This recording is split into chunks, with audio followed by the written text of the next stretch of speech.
Saludos y bendiciones, familia de Radio Arcoíris. Qué lindo poder saludarles por acá y saber que vamos a compartir un tiempo hermoso de la palabra de Dios, recordando que la palabra nos guía, nos transforma, nos enseña, nos ayuda a cambiar nuestro pensamiento. Les saluda la pastora Jennifer Elizondo desde Costa Rica y para mí es un hermoso privilegio hoy poder hablarles un poco de guerra espiritual. Siempre que hablamos de guerra espiritual, se entiende como cuando estamos orando muy fuerte, cuando estamos gritando, cuando estamos verdaderamente encendidos con el poder del Espíritu Santo. Y si bien es cierto, esto es parte de una guerra espiritual, no es totalmente la verdad que siempre vamos a enfrentar. Guerra espiritual la vivimos desde que abrimos nuestros ojos hasta que nos acostamos como creyentes, como personas de fe, entendiendo que esa guerra espiritual es esa batalla entre el mal, entre el enemigo de nuestras almas y nosotros como seres espirituales. ¿Qué significa eso? Que hay diferentes campos en nuestra vida donde tenemos que aprender a guerrear sin necesidad de alzar nuestra voz, de gritar, de levantar nuestras manos y de reprender al enemigo de forma tan evidente. Hoy vamos a darle una pincelada a lo que es una guerra espiritual. Ya les expliqué un poco textualmente, la guerra espiritual es lo que manifiesta la presencia del mal luchando contra el bien y esos ataques que vienen a nuestra vida y cómo debemos de defendernos de forma espiritual, en lo sobrenatural. Una de las relatos más vivenciales de que la guerra espiritual existe, que la palabra de Dios habla de que la guerra espiritual existe, es justamente en Daniel 9 y 10. Recuerdan, Dios le da una visión muy fuerte de lo que va a enfrentar el pueblo. Él empieza a ayunar y él empieza a clamar. 21 días, y es lo que conocemos como los 21 días del ayuno de Daniel. 21 días él clamando, ayunando y guerreando. Pero baja el ángel Gabriel y le dice que desde el día 1 la respuesta del cielo estaba, pero se levantaron potestades y estaba Miguel guerreando contra esas potestades para vencer. Siempre que nosotros vamos a levantarnos en revelación, siempre que caminamos en revelación, vamos a ser atacados espiritualmente. El enemigo va a querer derribarnos. El enemigo va a querer levantar fortalezas mentales, fortalezas espirituales. Y desde la palabra vamos a entender 3 campos, 3 territorios que no podemos omitir. Si nos vamos a la palabra en Efesios 2, vamos a leer el versículo del 1 al 3, dice de la siguiente manera: y Él os dio vida a vosotros cuando estabais muertos en vuestros delitos y pecados, en los cuales anduvisteis en otro tiempo, siguiendo la corriente de este mundo, conforme al príncipe de la potestad del aire, el espíritu que ahora opera en los hijos de desobediencia, y entre los cuales también todos nosotros vivimos en otro tiempo, en los deseos de nuestra carne, haciendo la voluntad de la carne y de los pensamientos, y éramos por naturaleza hijos de ira, lo mismo que los demás. Vemos que hay 3 áreas espirituales en las que tenemos que luchar, que es el mundo, la carne y el pecado. Esas son 3 áreas en las que nosotros nos tenemos que enfrentar. El mundo, pues todas las tendencias, todo lo que vemos día a día, todo lo que se nos expone como una realidad, pues más en entendimiento que no es la realidad, no es nuestra verdad.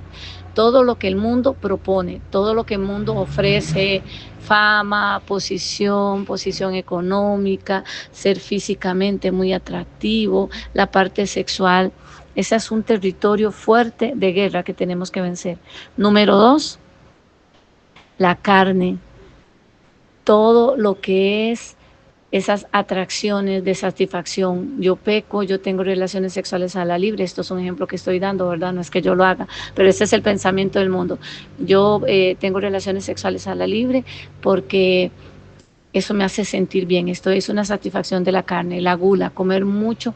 Esto lo hago aunque sé que me hace daño, aunque sé que no me hace bien, porque me hace sentir cómodo, me hace sentir feliz, me satisface en algunos momentos de ansiedad. Y así hay muchas cosas, y el pecado es algo que siempre tenemos que enfrentar. Siempre está la tentación, siempre está esa lucha, siempre está el enemigo. Se intentó con Jesús, se acuerda que lo llevó al desierto los 40 días en el desierto, él fue tentado. Entonces hay una guerra espiritual que debemos de lidiar todos los días de nuestra vida, y nuestras armas están en Efesios, justamente en el versículo 6. Pero si ahí leemos el versículo 12, nos da una claridad de que es guerra espiritual. Dice, porque no tenemos lucha contra carne y sangre, sino contra principados, contra potestades, contra los gobernadores de las tinieblas de este siglo, contra huestes espirituales de maldad en las regiones celestiales. Debemos de entender que nuestra lucha no es con la suegra, no es con el vecino, no es con el jefe, no es con el hijo.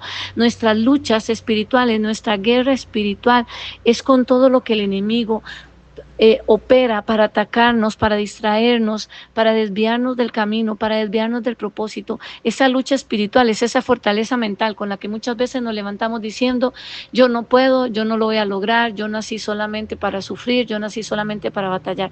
Desde eso ya eso es una guerra espiritual, ya es una lucha donde el enemigo se está manifestando, tomando parte de tus pensamientos, llevándote a negatividad, donde la palabra dice que por eso nuestros pensamientos tienen que ir sujetos a los pensamientos de Cristo, para que nuestra mente sea transformada, para que nuestra mente sea renovada. Por eso, familia, la guerra espiritual es algo cotidiano, es algo que los entendidos en los tiempos y entendidos en la fe tenemos que identificar. Y no con esto estoy diciendo que vamos a buscar el diablo en todos lados, sino que estoy diciendo que tenemos que agudizar, que tenemos que prepararnos, que tenemos que estudiar la palabra, que tenemos que ayunar, que tenemos que orar y tenemos que entender que definitivamente en nuestra vida tiene que estar manifestándose la presencia del Espíritu Santo de Dios para que el enemigo huya y esos planes, esos dardos y esos ataques tengan que retroceder. Una de las armas más poderosas de guerra espiritual es el servicio. Lo vemos en Nehemías. Estos hombres estaban levantando el muro, pero dice que tenían una mano en la obra y la otra en la espada. Vemos en Gedeón, cuando Dios elige el ejército, unos están tomando agua con una mano porque están atentos a los ataques del enemigo, mientras otros se consumían solamente a tomar. Lo vemos en el ejército de David, donde eran entendidos en los tiempos, usaban todo tipo de arma de guerra, porque sabían que el servicio que ellos daban era a la obra de Dios por medio de.